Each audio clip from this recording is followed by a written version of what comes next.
Welcome back to the Jeremiah Show. My special guest today, Yue-Sai Kan, icon that she is, and we're coming back in. We're listening to a music soundtrack she provided, Julio Iglesias. Um, you knew him, Oh yeah, say?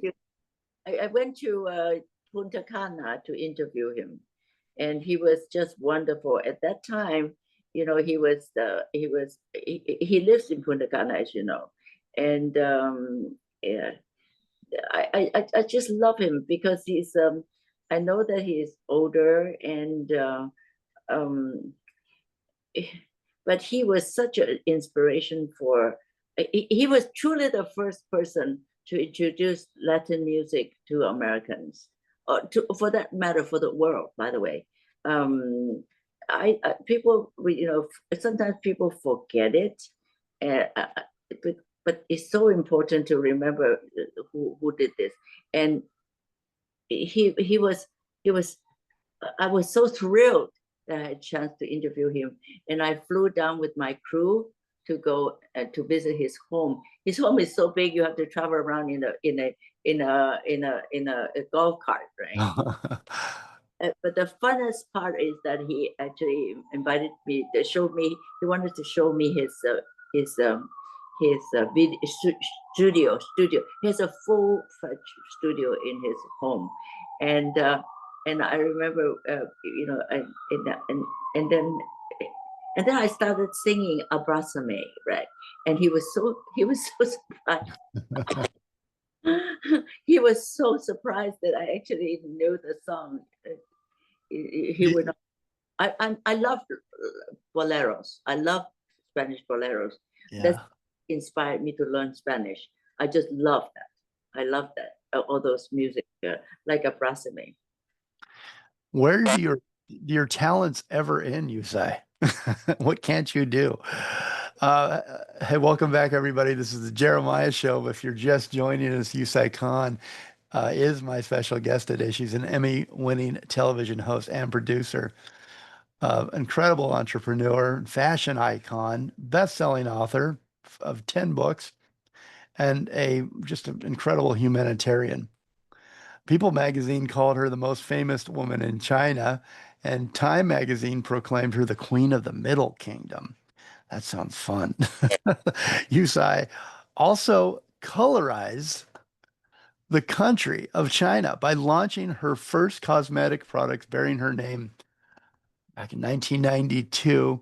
Um, and I want to give you out the website for her cosmetics company here.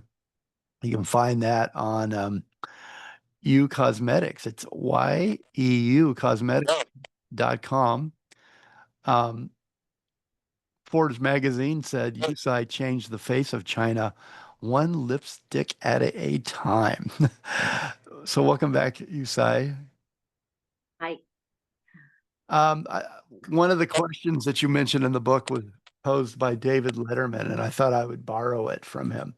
He asked you, how did you come to be the most watched person in the world? And what was your answer? Forgot. What did I say? What did you say? I don't know. In the book, you talk about how it stumped you, that you're like, wow, that's a great question. I don't know. But I don't remember what your reply was. I thought I would ask you, but Well, how did I? Oh, oh, by sheer hard work. your hard work, that will do it. And boy, you did work hard on this.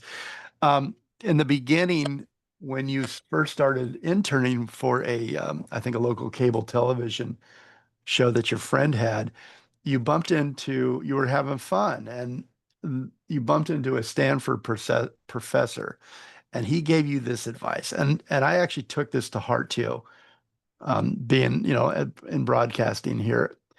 You said to you, anytime you do something that can influence the perceptions of people, their beliefs and their ideas, it's not frivolous and should never be treated as such. That's a really good piece of advice, isn't it? Yes, yes. And that is the whole idea for everything I do on television or all the books that I write. By the way, I've written 11 books. 10 in Chinese, and the one you're reading is my 11th. Number 11. Oh, I'm corrected. Thank you for correcting that for me. Not that it matters at all, you know. But I think that you need to do what. Well, never mind. Go ahead. Well, that's you took that to heart, really. I mean, you really produced, and it became sort of for you. It was sort of kind of a leading guide, wasn't it, to really respect the cultures that you visited, the people that you visited.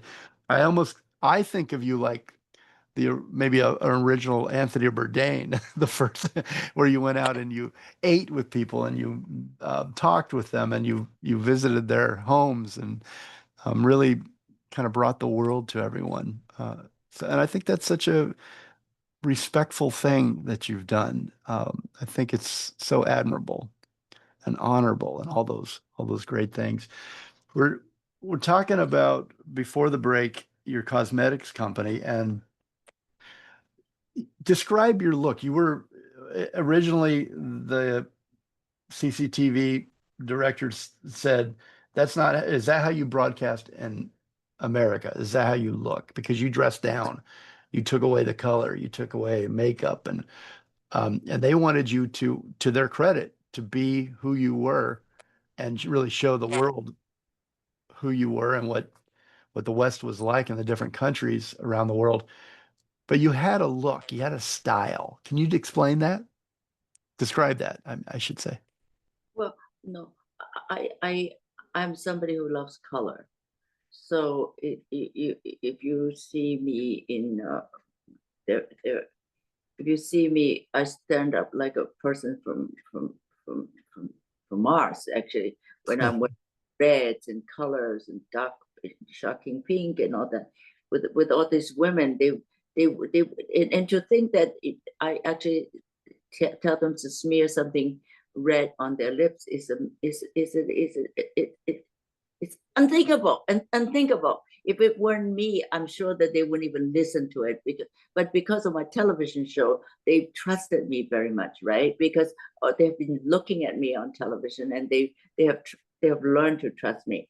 And so when I told them that you actually can look better than what you are today, you actually can use a thing called cosmetics. You actually can smear something on your lips. And you have to understand why it is so revolutionary in all those things that I'm talking about. The reason, in those days, the Chinese did not use any cosmetics at all. The Chinese women, there are only two kinds of women that would use cosmetics, the kind that is on stage, right? The second one would be hookers. These were the only people that would use cosmetics. But I was telling the public, okay, it's okay to use something red on your lips. I mean, just think about it. It's just absolutely, it's absolutely revolutionary, because I told them, if you don't like your lips being too thin, you can use a thing called cosmetics to draw it bigger. I mean, wider. If you feel that today your skin doesn't look so good, you can put a little something called foundation on your skin so that you look much more healthy today, right? So in other words, they never even understood there was something called cosmetics. It was not the cosmetics that was so important for me. For me, it was most important to impart a spirit into this group of Chinese women who knew nothing about being individualistic. Okay, they all looked the same. You know, they all talked the same, ate the same, dressed the same. Everything was the same. But I went up to them and say, hey, cosmetic aside, you have the ability to change yourself. It's just that, you just need to learn how to change yourself. You should have your individual look. You should have your individuality. Then if think about this, I said to them, if you can change the way you're born with, what else can you change? It was an amazing idea in itself. Yeah, powerful. It was a powerful idea. So I remember when I first went into China, I was there was nobody, no, forget about entrepreneurs. It was even male entrepreneurs. There's not so many, and now look at the Chinese women. Chinese women today are some of the richest people in China. I am very, very sure that when they saw my successful in China, they said to themselves, well, if Yue-Sai can be so successful, I certainly can be successful too, right? So I think that in some ways, you're setting an example to a country that that that just didn't value entrepreneurship. But starting then, it was totally changed. No, and China changed so much, from those days. What do women tell you when they see you regarding what you gave, that you gave them permission in a way to be individuals, to feel better, inside and outside, with the cosmetics? What do they say to you when you meet them? What sort of things do you hear? You really want to know? Yeah, I think it's amazing that you've inspired all of these really inside and out beauty, right? You've recognized, you've seen them. I think they love me. How could they not love you? I think that's probably true. Very superficial kind of way. I think that I have changed them in the way they look at the world. I've changed the way they look at themselves. And I remember when I got a divorce, and the journalists were coming up to me and say, "Do you think we can talk about your divorce?" And so I said, "Of course you can talk about my divorce." And in those days, there was nobody wanted to talk about divorce. It was just a humiliation in a way.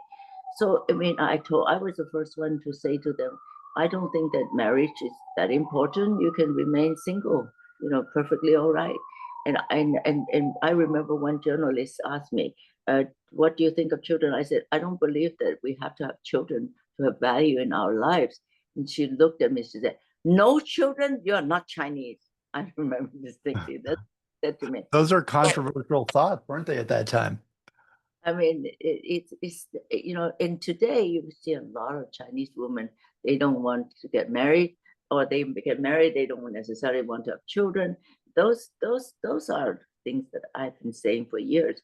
And I don't mean that I wanted to influence them in any way or shape or form, but I wanted to tell them that it is a possible lifestyle. It is possible to live a different kind of lifestyle. And I think that yes, I change many things that they think about, of how they look at themselves. That most importantly, yeah. Yue-Sai Kan has a YouTube channel that is incredibly popular. It's called One World Foundation. It's a nonprofit that celebrates global diversity in order to inspire curiosity and reveal our shared humanity. The website, you can go to Yue-Sai Kan oneworldfoundation.org. YUESAIKAN, oneworldfoundation.org, to learn more. Tell me about the new channel on YouTube, and it's doing so well. I mean, I was watching the videos. They're fun, they're informative, but they've also just got incredible views that you're racking up there. It's been Actually, this is so interesting. This is my foundation, right? I mean, the Yue-Sai Kan One World Foundation, right? uh And when I started 6 months ago, the idea is to bring diversity of this world to our viewers. So we've done Hawaii, we've done China. The next 4 shows is about Egypt. I just went to Egypt, Jeremiah, and I was in Egypt 40 years ago, and I was in just the same time as I went to China, because I shot in Egypt for China for CCTV. So, and 40 years later, I went back, and I'll tell you, there's a huge difference between China 40 years later compared to Egypt 40 years later. Right? They're very, very difficult to even compare them. So from 6 months ago, we had nobody subscribing. Right now, it's 391,000 people subscribing to it. And the first show that we showed was like, oh my God, there's only 300,000 people that watched the show. And we just hit one show. There's one show here, and it's 2.8 million people and it was the first time we hit that kind of number. And of course, everything else is getting more and more viewership. I'm very happy about that because I think that culture does not need to be boring, right? Culture can be fun, and I think I wanted to bring the fun thing about culture to to every to Uh, everybody. I think You're uh, doing it again. it is. I love traveling, and I said to myself that for as long as I can walk and I have a lot of energy. I want to. I don't know China. You may find me saying this very strange. I don't know China that well, even though I had 24. I had 3 factories in China. I had 24 companies in China. I have like five 500 counters around China when I sold to L'Oreal, but I actually didn't have time to enjoy China at all. I just went right in. I would fly in the morning. I have a whole day of interviews and meeting with stores and every my girls and all that that work on the counters. And then at night, I will fly out late at night again, right? So in other words, I really never had a chance to understand China and enjoy China very well. But at this time, I can enjoy China. You can do that. So this is what I did. So you said that you watch my shows, right? And I Yes. fun. I mean, they're fun, right? And Yes. Like the goat yoga. I like that one. I like pretty fun. so Um, all these programs are meant to be fun, right? Goat yoga is it I, is Hawaii. I like the day in the life of you to be you. That was eye-opening. One of the you're helping and you're a philanthropist and you're working and so you have your hands or fingers in so many different things that you care deeply about. One of the one of those is the China Institute in America, and that was founded in 1926. The China Institute is an internationally renowned U.S. nonprofit organization dedicated to deepening the world's understanding of China through art, business, culinary culture, and education programs, which fits that's right in your wheelhouse. I had a connection to what you're doing at the China Institute's Culinary Center. So, if you allow me for a minute here just to describe what's happening there, but the sharing of food has brought people together since the beginning of time. And the new Culinary Center, which features an impressive, fully stocked professional commercial kitchen, aims to establish a Michelin level of standard and excellence necessary to present the art and intricacies of authentic Chinese cuisine to the world. And this process connects like-minded gourmands through specially curated programs and members events, including regional dinners, wine and fine tea tastings, expert-led workshops and lectures, competitions, culinary festivals, and so much more. The Culinary Center at China Institute in America debuted this year. Is that correct, Yue-Sai? Yeah, yeah. And it was created to highlight authentic Chinese cuisine's diverse and long-standing heritage and enhance appreciation of Chinese cuisine as a new conduit of cross-cultural exchange in America and internationally. So you're branching out, you're helping in all these ways, but the theme is still there, right? The idea is there. Um, I feel very sorry for Americans because they really don't know Chinese food. The only things they know is what the Chinese restaurants are serving them right now. But if you have had the opportunity, like I've had in the particularly last couple of years, I've had the opportunity to go around China a little bit, so I could taste some of the most extraordinary, just the most extraordinary food that you ever eat in your life. And I said to myself, you know, um, China has the richest culinary culture in the world. I one time interviewed James Beard, and asked James, I said, what do you think are the 3 most important cuisines in the world? You know what he said? He said Chinese, Chinese, Chinese. And it really, really blew my mind. I all think, three. but because if you are in the northern part of China or the southern part of China, they have almost no relation to each other, the food wise. Okay. And when you go into a city like Chengdu, and they serve the hottest possible food, that you have no idea that we can have something as light and as light as Cantonese cuisine, right? So Sichuan cuisine and Chinese cuisine are so different from each other. Perhaps the only thing that is really, really similar to each other is soy sauce, right? But it is very embarrassing to say that the Chinese really have never really promoted Chinese food. The Chinese, can you imagine, this is the only and first culinary center to promote Chinese food in this country. And that is really very strange thing to say. After all, we've had Chinese food here forever, right? Yeah. And what is so important to remember is that the Koreans have been so good in promoting themselves. So, they will say that today kimchi is Korean, but kimchi is not Korean. Kimchi is from China, it's pao chai. The Chinese have been making pao chai for so long. And people would think that ramen is from Japan, right? You think ramen is from Japan, right? It's not true. Ramen, it comes from China. As a matter of fact, on May 7th, we have a special event at China Institute. I invited a person who is who knows a great deal about the history of food, and to talk about Chinese influence on global culinary culture. And it is one of the most interesting things we talk about is about how ramen went from China to Japan.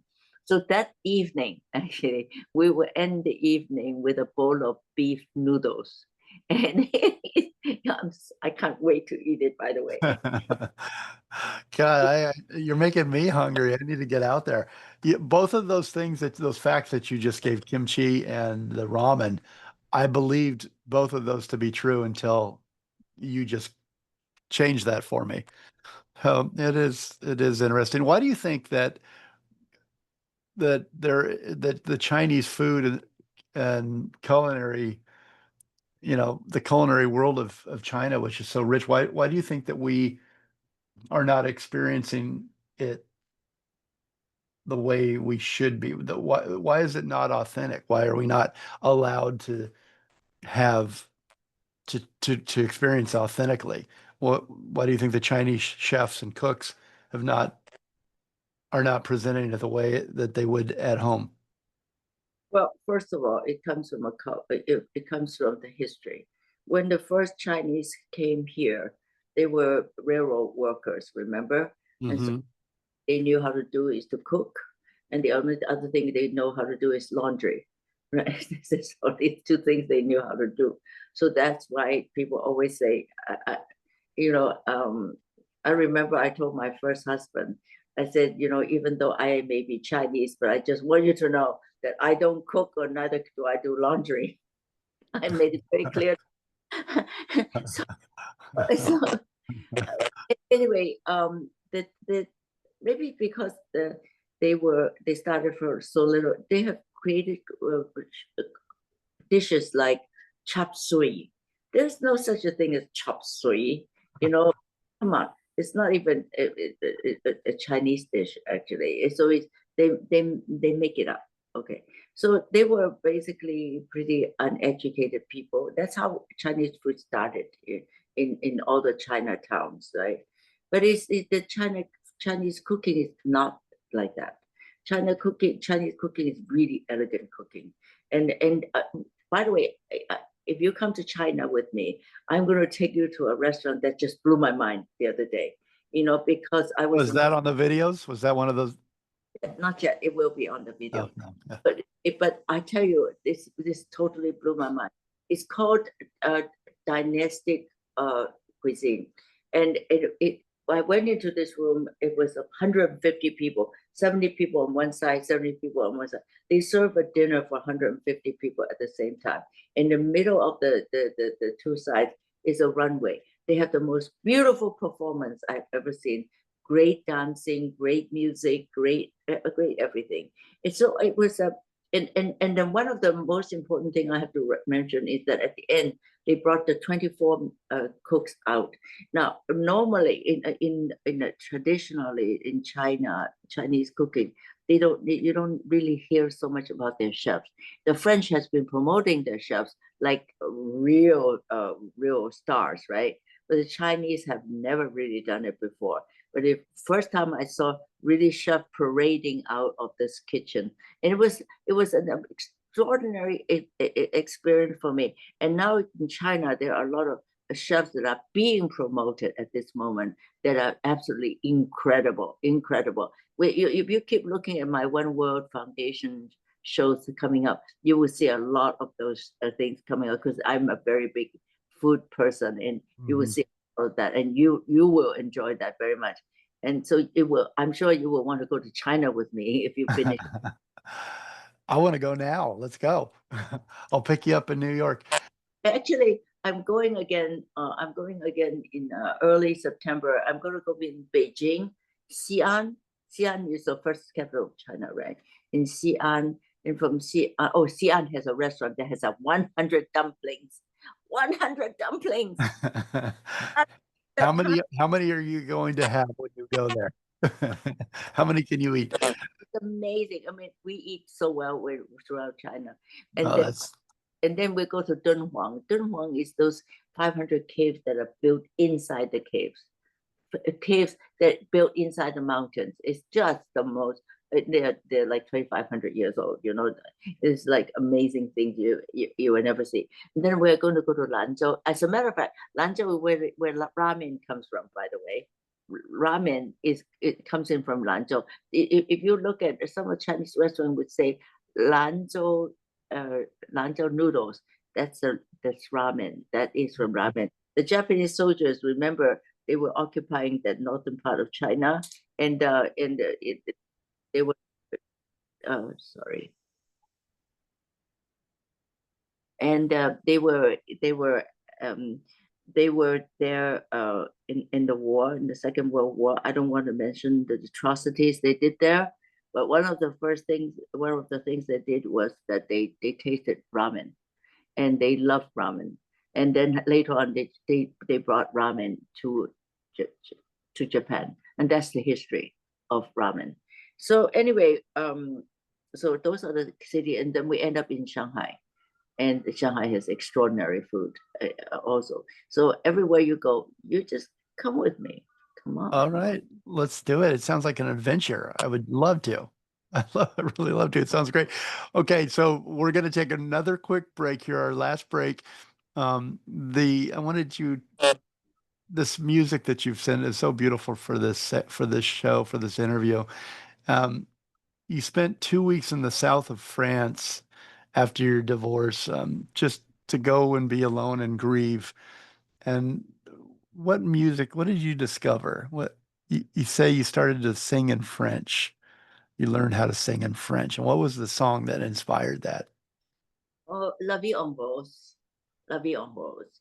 And I remember I was, you know, I don't like to be like some people. After you get a divorce, you like grieve forever and grieve for the rest of your lives. That's Yeah. something I don't want to be, you know. And I wanted to give myself permission to grieve, but I wanted to give myself a time to grieve. You know, I mean, my life always was very, very busy.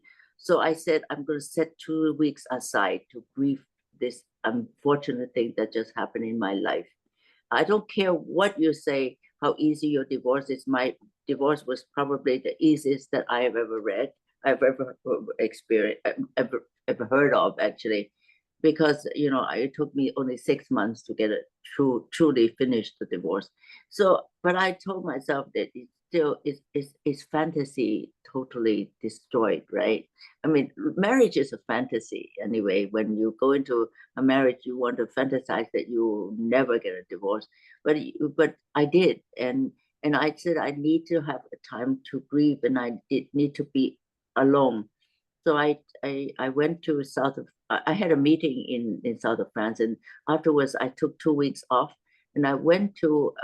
I took a house And I said I asked to have the beach, and I also asked to, to make sure that I'm very alone. And every day I just walk the beach, and every day I just walk. I cried whatever I needed to, however much I needed to cry. And I gave myself, I said, okay, at the end of these 2 weeks, I want to finish this. So let me just go over this 5.5 years of my past life. And I want to give myself permission to finish grieving in 2 weeks. So I did that. And during that period of time, because I was in France, so I decided that I'm going to learn a French song, La Vie en Rose. Mhm. So I learned to sing that song. Don't you think it's beautiful? It's such a beautiful song, and whenever I hear it, um, it almost breaks your heart a little bit. It's just so touching, right? It really touches you, and it's such a beautiful song. So I love it. I had to bring it up, and I wanted you to do that introduction because it's such uh, the story of what you went through. I'm so sorry, but what I loved about it was that you taught yourself to sing in French, sing this song, and that you're always looking forward, and that you're always, you face challenges and tragedies in life and ups and downs. But Yusai, you really are an example of an inspirational person who is always looking for more and not just settling for and getting knocked down. You get back up, and I thought this song is such a beautiful song to underscore that who you are. I've really enjoyed getting to know you on the show today. I've really loved the book. And we are going to take our one final break. We're going to listen to the song, and we'll come back and say goodbye. Uh, the best I was going to give out Yusai's all her social handles, but the best way to really, learn more. I'm sure you're curious out there listening right now of Yusai and her life and all the different things that she's doing and that she's accomplished. You can find everything on yuesaikan.com. YUESAIKAN.com. You can find her social media, her books, um, cosmetics, about more stories, videos, everything's right there. So yuesaikan.com. We're going to be right back. Don't go anywhere.